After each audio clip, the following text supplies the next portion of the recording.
Hi everyone, ഇത് ഹനുമാൻജിയുടെ messages ആണ്. Pile 1 and pile 2 ഇതിലേതെങ്കിലും ഒരു പൈൽ നിങ്ങൾക്ക് സെലക്ട് ചെയ്യാം. അതനുസരിച്ചായിരിക്കും നിങ്ങളുടെ റീഡിംഗ് ഉണ്ടാവുക. സോ ഒരു സെക്കൻഡ് പൈൽ സെലക്ട് ചെയ്യുക.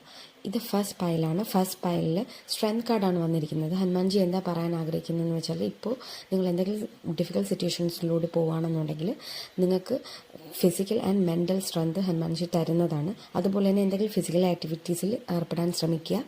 ഈ സമയം നന്നായിട്ട് എന്താ പറയുക, നല്ല ഫുഡ് കഴിക്കാൻ ശ്രമിക്കുക, ന്യൂട്രിയൻ റിച്ച് ആയിട്ടുള്ള ഫുഡ് കഴിക്കാൻ ശ്രമിക്കുക. ഫിസിക്കലി നിങ്ങളെ ആക്റ്റീവായിട്ട് വെക്കുക. അങ്ങനെ വരുമ്പോഴത്തേക്ക് നിങ്ങൾ എന്തെങ്കിലും മോശം പ്രശ്നങ്ങൾ കൂടി പോവുകയാണെന്നുണ്ടെങ്കിൽ തന്നെ ഹനുമാൻജിയുടെ ബ്ലെസ്സിങ്സ് നിങ്ങൾക്ക് ഇരട്ടിയാകും. സെക്കൻഡ് കാർഡ് വന്നിരിക്കുന്നത് 4 ഓഫ് വോൺസ് ആണ് പൈൽ 2-ന്. ഇതിനർത്ഥം നിങ്ങൾക്ക് നിങ്ങളുടെ ഗ്ലോ അപ്പ് ടൈമാണ്. നിങ്ങൾക്ക് ഒരുപാട് സെലിബ്രേഷൻസിൽ പങ്കെടുക്കാൻ പറ്റും. അല്ലെങ്കിൽ നിങ്ങളുടെ ലൈഫിൽ എന്തെങ്കിലും സെലിബ്രേഷൻസ് ഉണ്ടാവും. പ്രൊമോഷൻസ് ആയിരിക്കാം, എൻഗേജ്മെൻറ്റ്സ് ആയിരിക്കാം, കല്യാണമായിരിക്കാം, അല്ലെങ്കിൽ നിങ്ങൾ എന്തെങ്കിലും കല്യാണങ്ങളിൽ പോവുകയോ ആ പാർട്ടീസിൽ ഇൻവോൾവ് ആവുകയും ചെയ്യാം. അപ്പോൾ ഇത് നിങ്ങളുടെ ഏറ്റവും ബ്രൈറ്റസ്റ്റ് ടൈമാണ്. ഈ ടൈമിനെ ഏറ്റവും ബെസ്റ്റായിട്ട് യൂസ് ചെയ്യുക. So thank you so much.